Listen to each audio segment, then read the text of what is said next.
તો court marriage કરવાનું વિચારી રહ્યા છો તો આ વિડિયો તમે જુઓ, કેમ કે ઘણી વખત આપણે કોર્ટ મેરેજ કરવા જઈએ છીએ પરંતુ આપણે કઈ બાબતોનું ધ્યાન રાખવું છે તે આપણને ખ્યાલ નથી હોતો.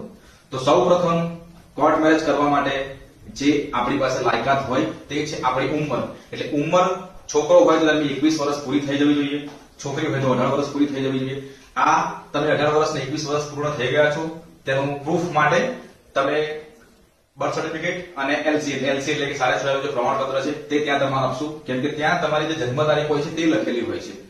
એટલે આ મેઇન મહત્વની બાબત છે. જો આ સ્ટેપ પૂરું થઈ ગયું ત્યારબાદ અન્ય જે ડોક્યુમેન્ટ્સ હોય છે તે તમારે ફોર્મની સાથે ફિલઅપ કરીને તમારી જે લગ્ન નોંધણીની કચેરી હોય છે ત્યાં તમારે આપીને સબમિટ કરવાની હોય છે, જે થોડા સમયમાં પ્રોસેસ પૂર્ણ થઈ ગયા બાદ આપના ઘરે સર્ટિફિકેટ આવી જાય છે.